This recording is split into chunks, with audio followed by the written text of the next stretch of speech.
Kamusta guys? Video natin today, mag-unbox tayo ng dalawang similar Android phones. Ito yung Xiaomi Redmi 13C at si Poco C65. Tingnan natin kung gaano sila kaparehas at syempre yung difference nila. Uumpisa na natin.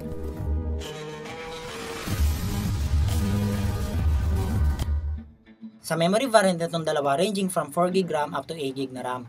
Sa storage naman merong 128GB hanggang 256GB. Ang kinuha ko sa 13C ay 4128 at sa Poco C65 naman ay 6128. Unbox na natin sila parehas para mapagkumpara. Ito guys yung mga available na colors sa phones natin ngayon. Parehas si team yung pinili ko. Sa package ay may SIM ejector pin, quick start guide and warranty card. Parehas din may USB Type-C cable, 10 watts na AC adapter.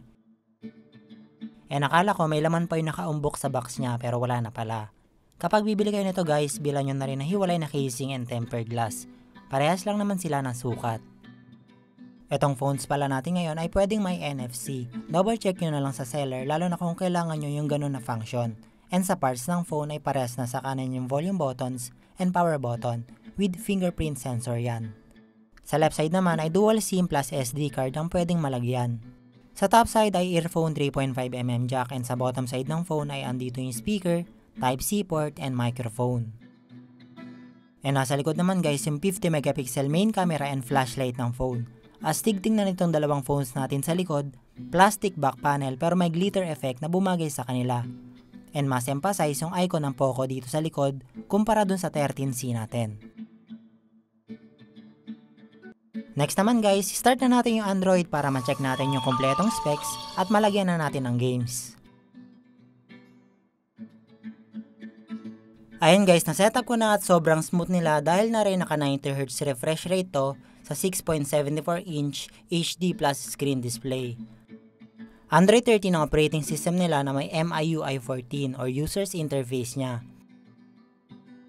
Processor naman ito guys ay MediaTek Helio G85 octa-core yan guys. Parehas sila 5000 mAh ang battery, matagal na rin yan malobat. Sa dalawang variant na hawak ko, parehas sila 128GB internal storage. Sa variant ng 13C ko ay merong 4GB RAM tapos merong memory extension na up to 4GB na RAM. Piliin nyo lang yung 4GB then click reboot ng phone para ma-apply ang settings. Sa variant naman ng C65 ko ay 6GB na RAM tapos merong memory extension na up to 6GB additional. Same lang din guys, piliin nyo lang yung 6GB then click reboot. After mag-reboot ng phone, 8GB RAM na si Redmi at 12GB RAM na si Poco. Pero tandaan natin na virtual RAM yung dinagdag dyan, na kumukuha ng memory sa internal storage natin para bumilis yung loading ng mga apps or games at mas madaming ma-open as well as running pa din sa background.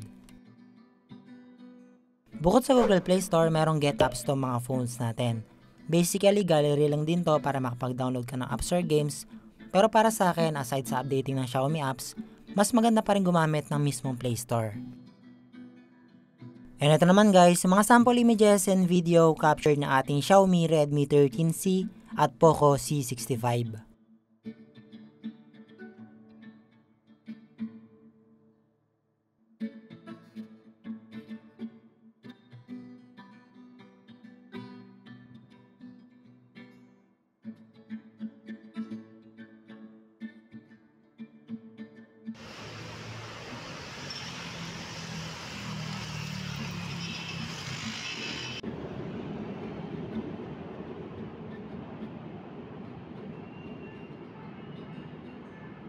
Sa camera naman nila guys, malino na rin yung 50MP at stable sa 1080p na video recording.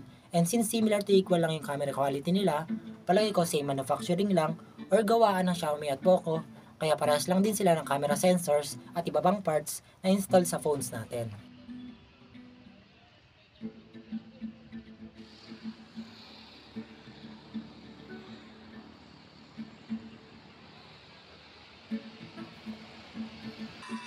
Sa games naman tayo guys, unahin natin tong Metal Slug.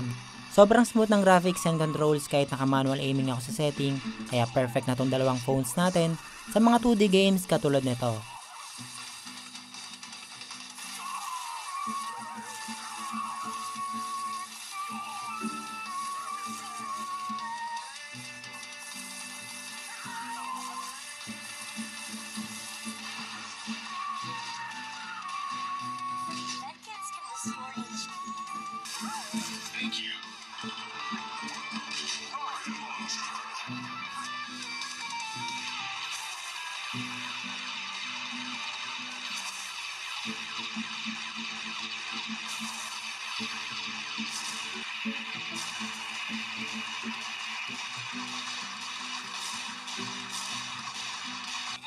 Pwedeng-pwede na rin itong mga phones natin sa MOBA games katulad nitong Wild Rift.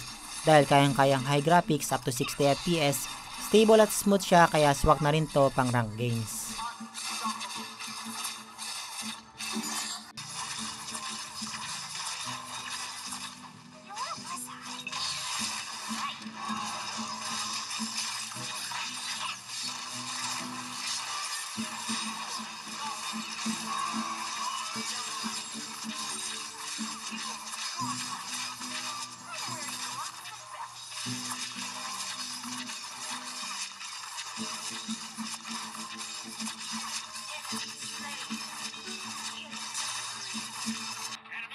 Sa CODM naman, hindi gumagana gyroscope, pwede naman yung multi-touch at stable sa medium graphics, kaya malalaro mo na rin siya ng maayos.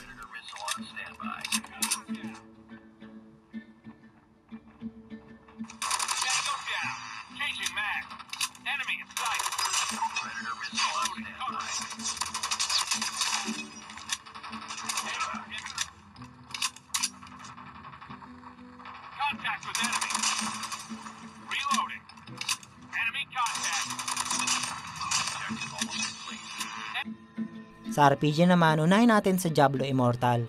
Stable ang device load sa medium setting, kaya pwedeng-pwede na rin to guys sa mahilig sa'yo nitong laro.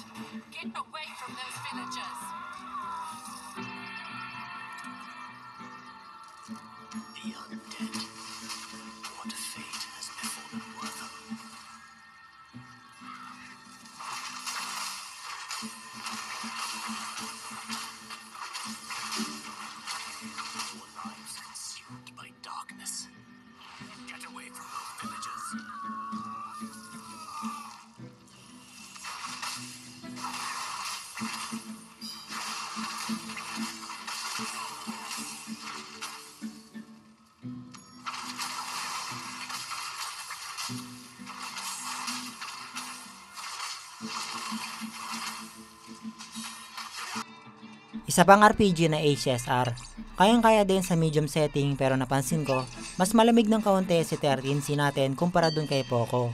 Siguro dahil mas malaki yung RAM niya, pero parehas naman tolerable at under safe temperature, kaya no worries tayo dyan.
And panghuling RPG ay si Genshin Impact. Pwede mo i-set sa medium setting pero mas okay at stable, sa low setting lang tayo. Lalo na kung matagal ka maglalaro sa game na to, para hindi mag-overheat yung mga phones natin.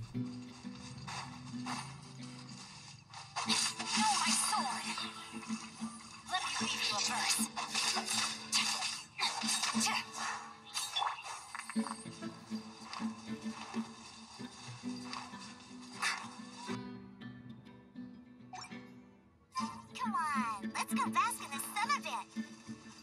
If you aren't coming, I'll just go by myself. Last chance, look at you, Booth.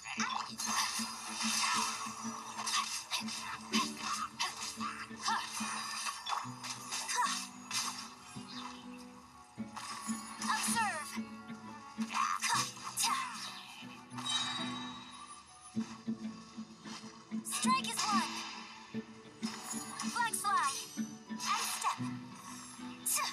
And ito naman guys, yung Antutu benchmark results ni Xiaomi Redmi 13C at Poco C65 smartphone. Bumaba na yung presyo ng dalawang phones natin at napansin ko kadalasan mas malaking discount na binibigay ng Poco ng brand simula nung humiwalay sila sa Xiaomi na company.